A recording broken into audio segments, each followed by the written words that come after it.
Welcome to the club, the one that no one wants to join, the Divorce Club.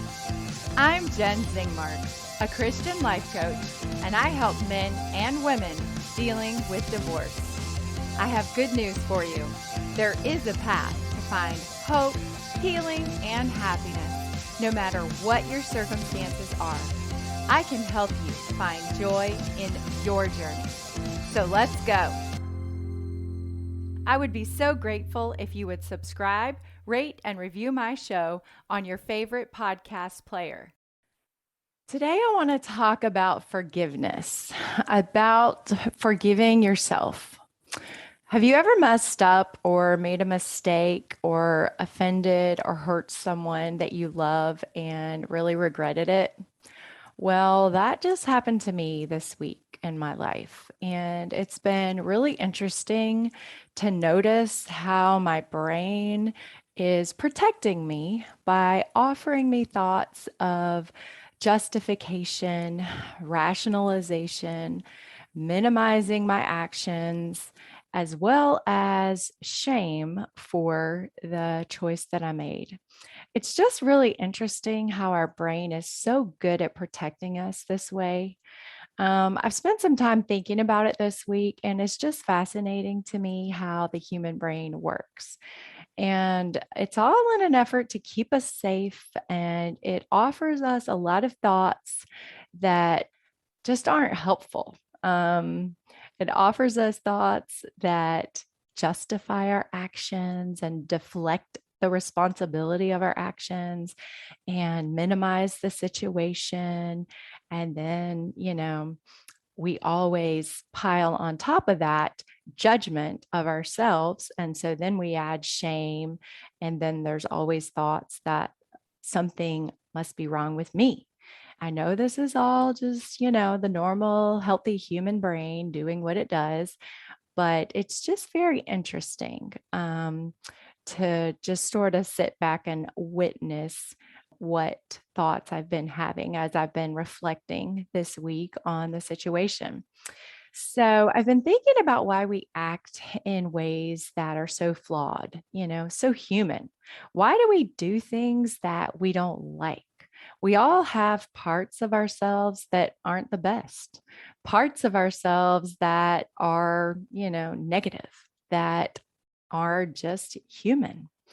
And we're all 100% worthy of love exactly the way we are. We're all created as lovable human beings, no matter how we are born, no matter what our circumstances are or what our situation is, and even no matter what we've done in our lives. We are worthy of being loved, including all of our flaws. That means with all of our flaws. So we're all 50-50. We're all 50% kind and loving and forgiving and awesome and amazing in some way. But we're also 50% not so great, selfish, jealous, insecure, judgmental, impatient, angry, negative. That's just how we are. We're all human. And I want to talk a little bit about that not so great side of ourselves, that side of ourselves that maybe we're not proud of. Brooke Castillo teaches that we all have a lot of unnecessary judgments about ourselves when it comes to our dark side. There can be a lot of unnecessary suffering on top of suffering that we don't have to have if we can just accept that we are perfect at being human and we're 100% perfectly lovable in our humanity. But that doesn't mean that we have to be perfect in our actions in order to be worthy of love. Many times we have unrealistic expectations of ourselves that we have to be flawless in order to be worthy of love. And it's just not true. None of us are flawless. We all make mistakes, and it does not take away from our lovability. When we make mistakes and we let people down in our lives and we don't show up like the person we want to be, I think we need to give ourselves grace. We need to admit and fully own our mistakes and our wrongs and our errors. And that's hard. That takes humility. It's not easy to just fully admit or confess or and own up to the mistakes that we make. And it's not easy to let go of our pride and admit that we really messed up. But when we do that, it helps free us from some of the shame and judgment that we can pile on top of that when we try to hide and cover our mistakes. So we need to accept that we're all flawed and human and not capable of fully showing up as the person we want to be or aspire to be right now. And that's okay.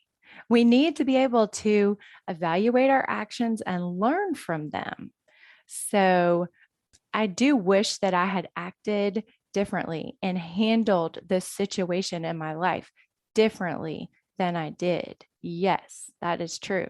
But I can give myself grace to forgive myself and understand that I am human and that we all make mistakes and we all have bad days and we act in ways that we're not proud of, and move on from a place of love and kindness for ourselves instead of harsh judgment and ridicule.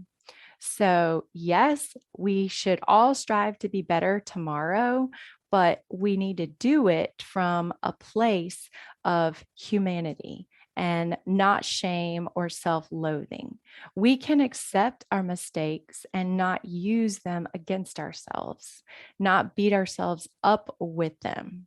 So, and if you're not sure what your imperfections are and you have a teenager, just ask them because they know everything and they're happy to point out your flaws. I'm just kidding mostly. I have a teenager and I love her all of the time. But most of the time I like her. But seriously, your family, the people closest to you, they can probably help you figure out areas that you need to change and would improve from changing. And so you can, if you're brave, ask those people in your life what you should improve on and really try to open yourself up to hearing it and just accepting it and embracing it and owning it. That's part of who you are. Just being open to admitting our humanness will help us stop resisting and hiding and denying those flaws in ourselves. And it also helps remove the shame when we can own it. So we can learn to recognize and accept those traits about ourselves that don't represent us as well as we would like, that aren't our best qualities, and decide we want to improve on them. It's okay to do both. So, do we yell too much or procrastinate or blame others or find fault in others? You can recognize those things about yourself and love yourself anyway. I want you to think about people that you admire in your life, maybe, role models or someone you look up to and admire, and you may only see their best qualities. You may only, see the good in them. Maybe it's that Instagram mom that you follow or someone that you look up to in an idealistic way. When we put people on a pedestal like that or compare our everyday life with their Instagram perfect reels, it creates this unbalanced way of viewing them that isn't real. And we can cause ourselves a lot of unnecessary pain and suffering when we do that by unfairly judging ourselves harshly against someone else's ideal perfected image. And we all know in reality, everyone is imperfect. And even those Instagram perfect moms, they have flaws too. and we just don't see them in their reals. So we need to recognize and acknowledge that those flaws are there in others and ourselves. I love this teaching by Brooke Castillo that she has, that we all have unique ingredients. We all have spicy parts and grumpy and lazy parts and scared and weak and intimidating parts that mix together with our better, yummier parts to make the unique, wonderful, delicious recipe that is you. So we need to find a way to be in a relationship with these less desirable parts of ourselves without judging ourselves so harshly. We can find a way to just accept them and love ourselves anyway, love ourselves in spite of our humanity. So, the thought that came to my mind, the example to share about this is about stretch marks. So, all you mamas out there who have given birth to babies and carried those children in your body know what I'm talking about. Well, most of you do. There are those extra special people who carry 8-pound babies and have no stretch marks, but I cannot even talk about them. I don't even know what that's like.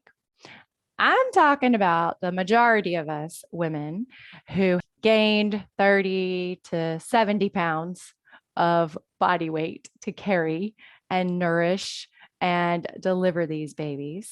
And we gained innumerable snaking veins, looks like veins, veiny marks all over our midsections that never, ever go away. Even if you lose all of your baby weight and get in killer ripped shape and have 15% body fat, they never, ever go away. They are scars that you have for life. But would you trade your smooth, flat-ish skin from your youth for that baby? Well, most days you wouldn't. You live with those scars because the prize of that beautiful baby is worth far more than the minor scars that it leaves on your body. It's just part of the process, right? We find a way to live with those stretch marks as just part of who you are. And yet, I can't say we love them. I can't say I look to them fondly, but I do see them as scars from the process of birthing my babies. And it's just part of who I am. And somehow I've come to live in this place where I can look at my body and see them and just accept them. I don't hate them or myself for them, but they're just part of who I am because I carried my babies and I grew them inside of me.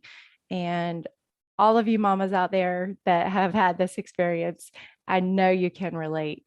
And if you haven't, I hope you can understand what I'm saying here, that there are things that scars that we carry with us that are part of who we are, that we have made peace with, that we've learned to live with as just part of us. And that's sort of how I think of my stretch marks. So if we can learn to think, I have stretch marks and that's okay. I also get to be a mom to these beautiful, amazing kids, and that's incredible. It's way worth it. Then it's manageable. It's doable. It's okay. So that's what I want you to think about yourself, your whole self, as flawed and not perfect. That's who you are, the wonderful, unique creation of who you are. So hopefully we can all learn to look at ourselves as flawed but human. And it's our humanity that gives us the darker side, but it also gives us our amazing side. And that's just it. We get both, whether we like it or not. We all need to remember that our worth is 100% perfect, and we are all 100% valuable and lovable exactly the way we are as human. And that means half awesome and half not so awesome.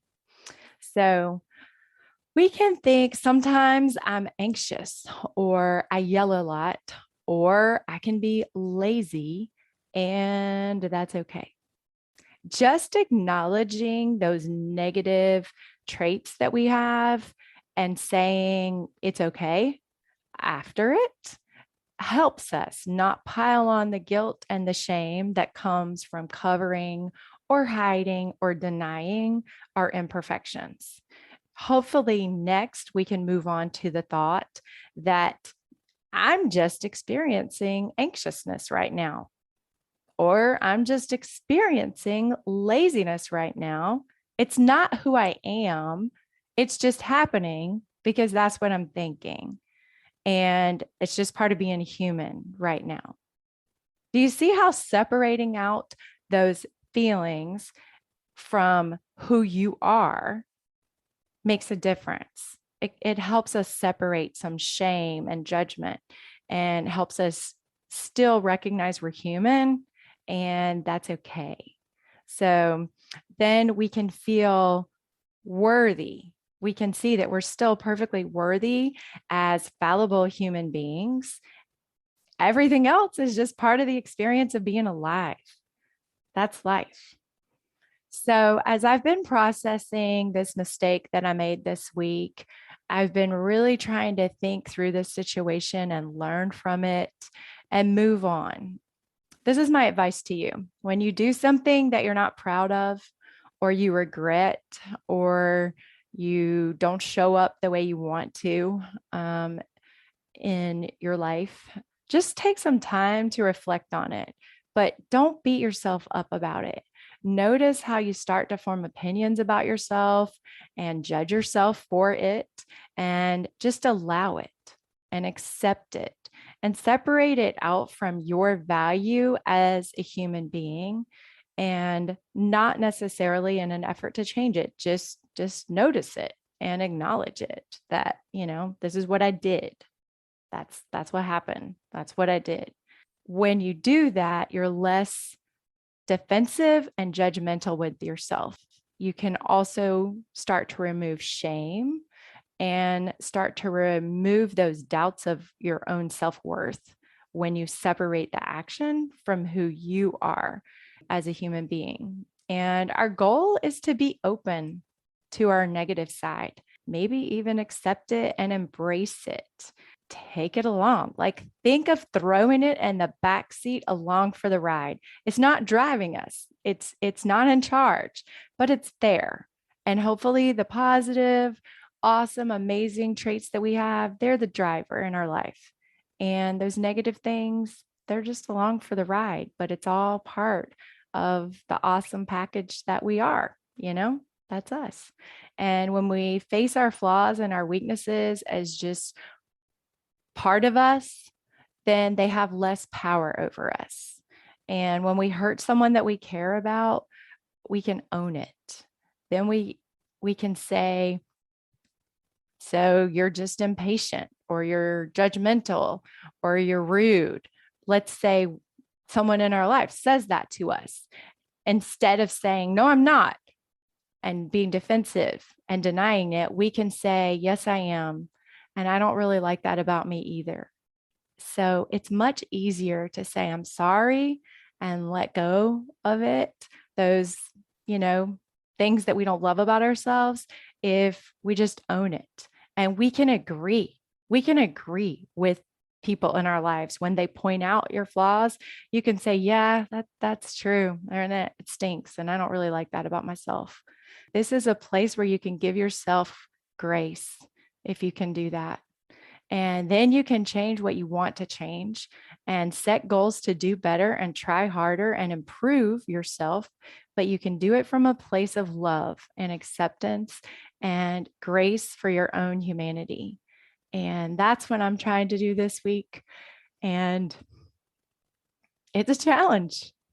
It's a challenge, but it's all part of the process. And that's my challenge for you, is have some grace for yourself. Embrace all of you, the good and the bad. Just accept it and own it. Keep trying to be better. And that's what I'm going to do. If you enjoyed what you have heard here today, please share it with your friends and anyone who might need some love and support. I would be so grateful if you would subscribe, rate, and review my show on your favorite podcast player. Thanks for listening. Bye, y'all. Are you struggling with the trials of divorce? There is a path to find joy in your journey. I would love to help you.